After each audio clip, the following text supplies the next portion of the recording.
Durant cette séance, je vous propose le corriger donc d'un exercice tiré d'une nouvelle série de Monsieur Belkhatir. Donc, si vous pouvez faire, par exemple, travailler sur les séries de Monsieur Belkhatir, ça serait très utile et très bénéfique pour vous. Alors, soit n de n étoile moins 1 et f, la fonction définie sur R par. Donc, f de x, c'est la sommation k allant de 1 jusqu'à n de ak sinus kx, où a1, a2 jusqu'à an, ce sont des réels. On suppose de plus que, quel que soit x de R, on a la valeur absolue de f de x est inférieure ou égale à la valeur absolue de x. Alors, prouvez que la valeur absolue de A1 plus 2 fois A2 plus 3 fois A3 jusqu'à n fois AN est inférieure ou égale à 1. Donc on pourrait montrer ça par la récurrence, mais puisqu'ici on a ici titre la dérivation, ça pourrait nous donner une piste. On va exploiter le nombre dérivé. Tout ça en remarquant d'abord comment aussi on a. Alors je commence, on a quel que soit bien soit n de n étoile moins 1 et A1, A2 jusqu'à AN, ce sont des réels. Alors on a f de x est égal à la sommation de k allant de 1 jusqu'à n de ak sinus kx. D'abord, on va développer cette sommation pour voir qu'est-ce qu'il va nous donner. Il va nous donner A1 fois sinus 1x, c'est-à-dire x, plus A2 fois sinus 2x, plus A3 sinus 3x, etc., etc., etc., plus jusqu'à AN sinus nx. Mais comment on va faire apparaître juste les A1, les 2 fois A2, donc comment se débarrasser de ce 2x et faire sortir le 2 ici, se débarrasser de ce sinus 3x et faire sortir juste les 3x. Alors l'idée est la suivante. D'abord, c'est remarquer, on a f est dérivable sur R. On a donc d'où f' de x est égal à 1 cos x plus A2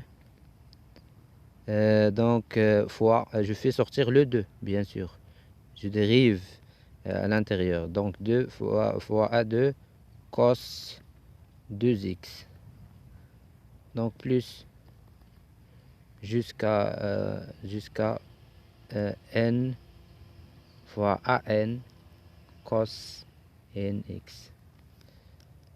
Et on a maintenant, pour trouver cette expression là, donc on a f est dérivable en 0, donc f' de 0 pour se débarrasser de cos x. Donc c'est a1, c'est plus 2a2 plus 3 fois a3 plus n fois an.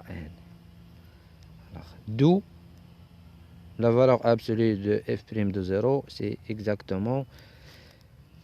Alors, on a maintenant on a trouvé donc f' de 0 est égal à cette expression là.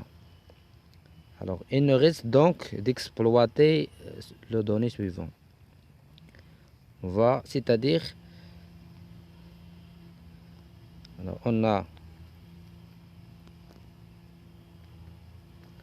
donc on a f de x,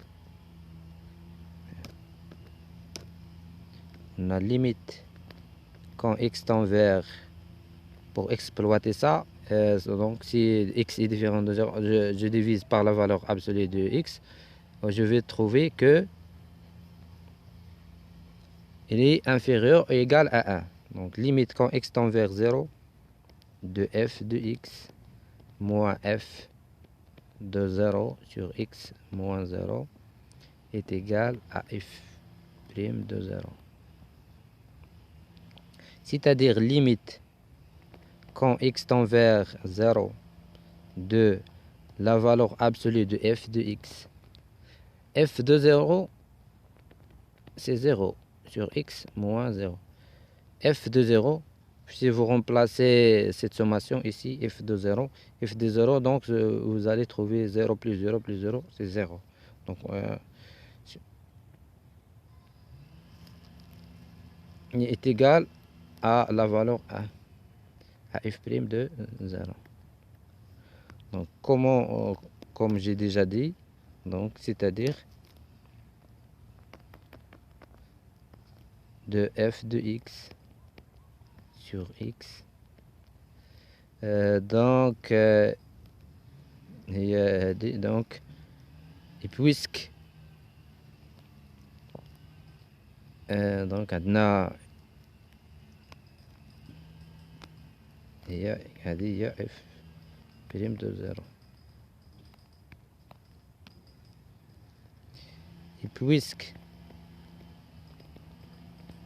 alors si x est différent de 0, puisque la valeur absolue de f de x sur x inférieur ou égal à 1. J'ai divisé pour x différent de 0, j'ai divisé par la valeur absolue de x, donc j'ai trouvé qu'elle est inférieure ou égale à 1.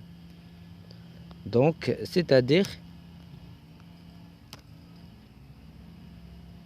donc on a trouvé que si f' de 0 est inférieur ou égal à 1, f' de 0 n'est rien d'autre que donc d'où f' de 0, la valeur absolue est inférieure ou égale à 1. C'est-à-dire